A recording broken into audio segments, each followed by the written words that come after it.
Testing, testing, one, two, three. Testing, testing. I have some pretty bad news to my Achilles. Hey everyone, my name is Jeremy Sanford. I'm here today to talk about a recent series of events or event that took place. I ruptured my Achilles tendon, and I want to take today a moment out of my day to talk to you about my process.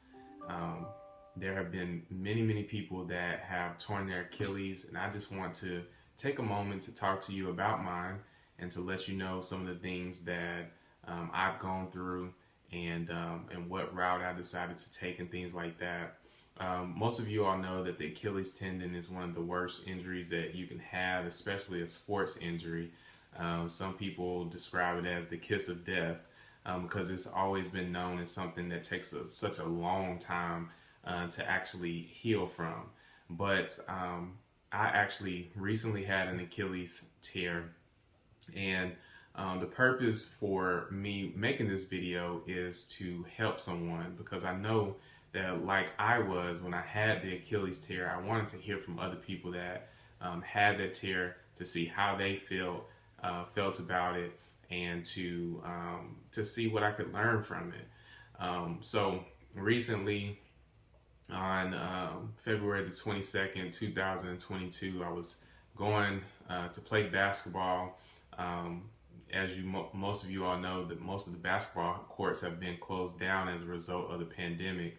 So this was my second week being in the gym. The first week that I went, the previous week, I played about 3 or 4 pickup games, full court, no problem. The next week that I went, on February the 22nd, 2022, is the day that I had my injury. I was on my third basketball game. First 2 games I won. Third game we were winning, and all of a sudden I made a cut. Was attempting to pass my opponent, and all of a sudden I felt something at the back of my leg. It literally felt like somebody had either hit me with a big weight, or something had just happened, like somebody that had hit me in the back of my leg. So I went down to the ground, and I'll show a video almost similar to how I went down. Y'all, most basketball players know the basketball player named the Professor. I went down just like that.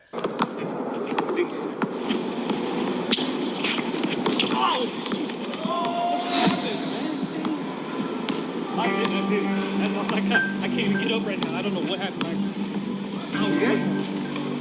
I went down.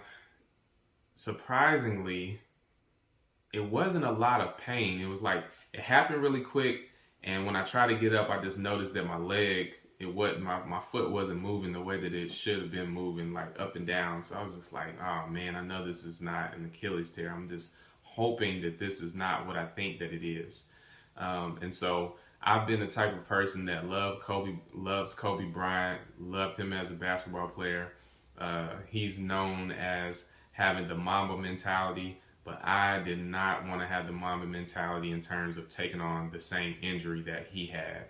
Most of you all know that many very elite basketball players have had this injury. Kobe Bryant, Kevin Durant, DeMarcus Cousins, Klay Thompson, all have had Achilles tear. And so I want to talk to you about the Achilles tear. I went to the doctor the next day. On that night, I went home, and of course, I was doing all the research that I could about Achilles tear and what does it entail, and how does it work and things like that.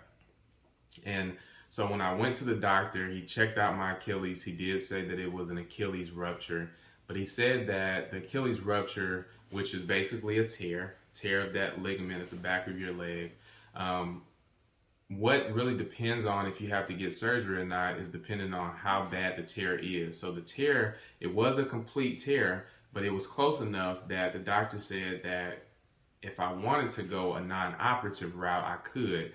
But he also said that I could go the operative route, which is basically having surgery on my Achilles tendon. So I told him I wanted a few days to think about it, and he put me in a cast. And Basically, I did my research, and through my research, I found out that going the operative route as well as the non-operative route are almost similar results. The going and getting surgery on your Achilles tendon has risks that come with it. Of course, they're cutting on your body. That's a risk all by itself when someone cuts on you. Um, the risk of going under anesthesia, that's a risk. And then you have the risk of infection. And so when I looked at the two options, going the surgery route and the non-surgery route, I noticed that it was almost a similar recovery time and almost exact same results. You had a slight bit higher risk of re-rupture, but when I looked at the two, I decided that I wanted to take the non-operative route. And there are some really great videos that are out there on YouTube that talk about going the non-operative route. There's a person, I forgot what his name, I think it's LJ, but he documented every week of going the non-operative route, and I'll put that link down in the description. But he basically documents every week, and I may not be able to document every week, but I want to at least document as many weeks as I can. So right now I'm at the 7th week mark, and I wanted to just tell you about the timeline for how my surgery or how my recovery has gone. So the first 2 weeks, I was in a cast, non-weight bearing, and I was on crutches. After that 2 week period, they put me in a boot, and I'll show you that boot right now. I actually have it on. So this is the boot that they put me in.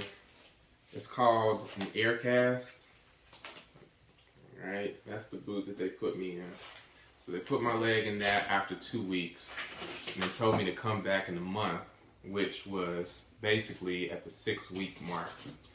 At the 6 week mark, they took out. So they told me to come back at the 6 week mark. They put these wedges in my boot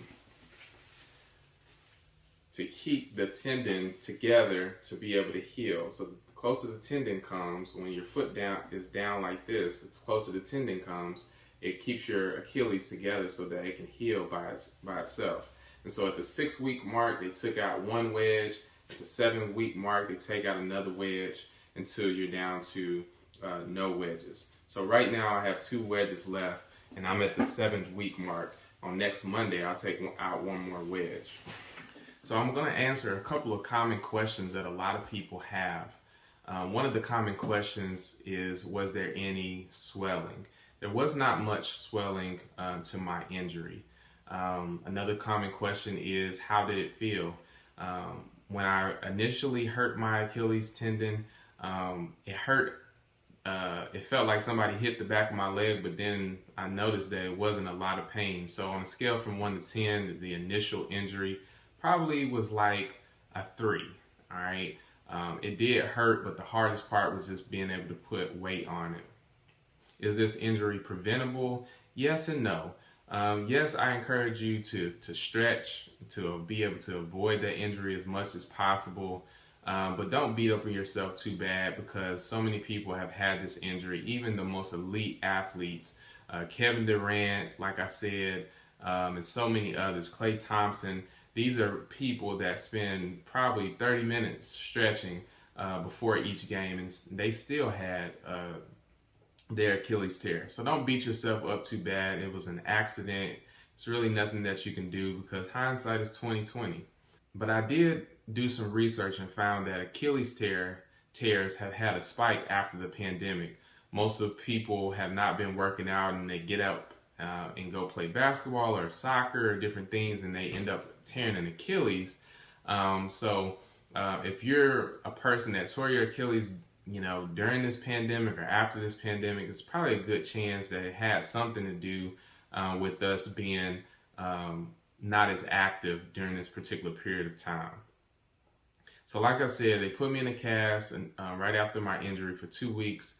Then 4 weeks after that, I was in a boot with 4 wedges. Another thing that I want to remind you about is that when you have your Achilles tear, they put these boots, these wedges within your boots within your boot to keep your foot in a downward motion. And that's so that the tendon can properly heal. Some of you may even feel as though your back has been hurting because, and you don't know why. It's most likely due to the fact that one of your legs is essentially longer than the other one because you have a wedge in it. And one of the things that I did to really help with that, to even out your legs essentially, is I actually purchased something that can go on your shoe to give you a few more inches. All right. So this is something that I put on my shoe. I'll link it in the description. It adds a few more inches to your shoe so that when you're walking in your boot, it'll actually help prevent your back from hurting as bad. I got this off of Amazon for about 30 bucks. So I'll drop that in the description. So to make a long story short, I decided to go the non-operative route. I was really sad when the injury initially happened. I said, I'm never playing basketball again. I'm retired. So don't forget to subscribe and drop in the comment section if you have any questions. And throughout this journey, I want you all to go with me so that you can see what the recovery route is with an Achilles tear, going the non-operative, non-surgical route. Thank you for joining me, and y'all pray for me because the Achilles rupture is no joke, but we're gonna get through it, and I'm looking forward to seeing what the weeks are to come and how it's gonna heal. So thank you for joining me, and I hope those that have had an Achilles tear don't feel too bad about it. You're gonna get through it. All right, so have a good one. Again, my name is Jeremy Sanford. Don't forget to subscribe.